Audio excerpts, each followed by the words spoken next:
Bismillahirrahmanirrahim. Assalamualaikum warahmatullahi wabarakatuh.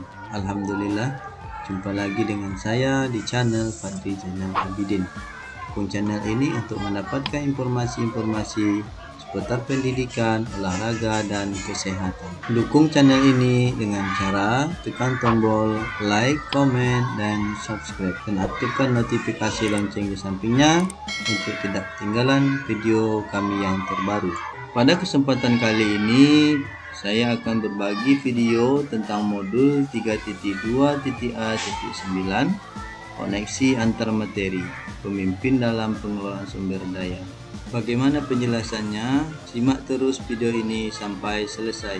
Pertanyaan pertama, bagaimana kesimpulan dari pemimpin pembelajaran dalam pengelolaan sumber daya dan pengimplementasiannya? Setelah mempelajari modul 3.2 tentang pemimpin pembelajaran dalam pengelolaan sumber daya, dapat disimpulkan bahwasanya sangat penting bagi CGP mempelajari dan memahami lebih dalam lagi, karena di dalam modul ini menjelaskan beberapa hal penting, antara lain sekolah sebagai ekosistem pendidikan, yang mana sekolah adalah sebuah bentuk interaksi antara faktor biotik, unsur yang hidup, dan abiotik, unsur yang tidak hidup. Kedua faktor ini akan menciptakan hubungan yang selaras dan harmonis. Selanjutnya, ada dua pendekatan yang digunakan dalam mengelola sumber daya, yaitu pendekatan berbasis kekurangan atau masalah, disebut deficit based thinking, dan pendekatan berbasis aset atau kekuatan, disebut asset based thinking. Dengan menggunakan sumber daya yang tepat, maka akan dapat membantu proses belajar mengajar pada murid dengan mengambil sisi positif dan menggunakan sebagai kekuatan yang membentuk karakter kuat, kreatif, mandiri, dan berdaya guna. Adapun perbedaan antara pendekatan berbasis kekurangan dengan pendekatan berbasis aset dapat dilihat dari tabel di bawah ini.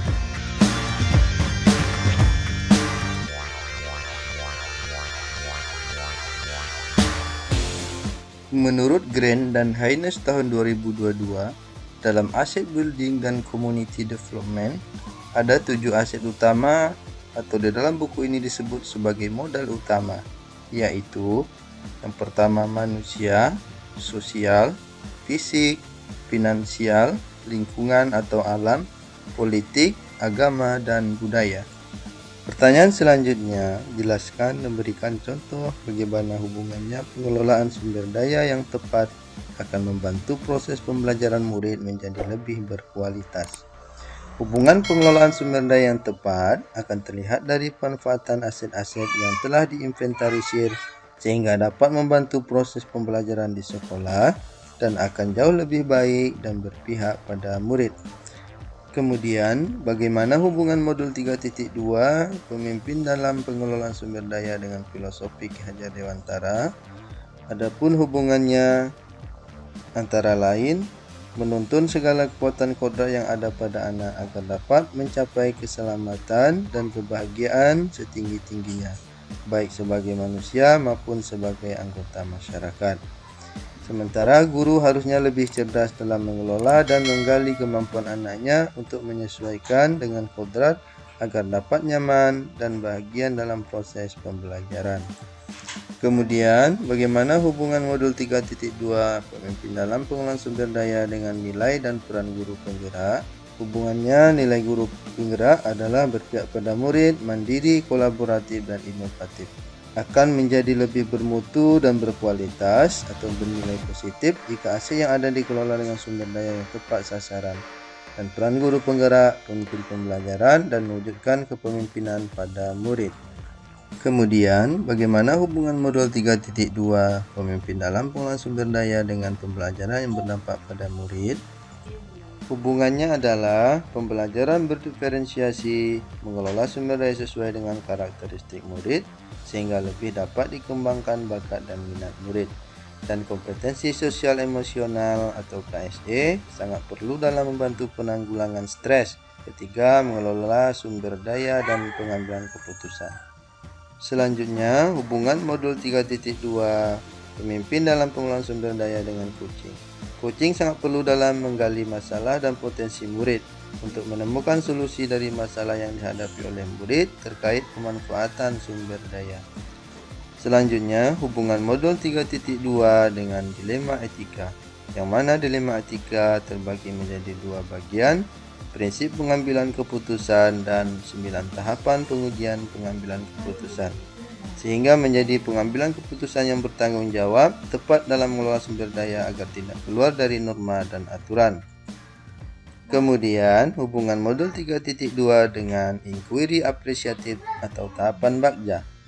Tahapan Bagja merupakan langkah penting bagi seorang pemimpin dalam mengelola sumber daya, agar pengelolaan tepat dan sesuai dengan visi dan misi yang telah diprogramkan, dengan memanfaatkan aset-aset yang dimiliki individu maupun sekolah. Untuk pembahasan dan penjelasan selanjutnya, dapat dilihat video ini sampai akhir ya.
Demikian modul 3.2 ini dapat kami sampaikan. Atas perhatiannya diucapkan terima kasih.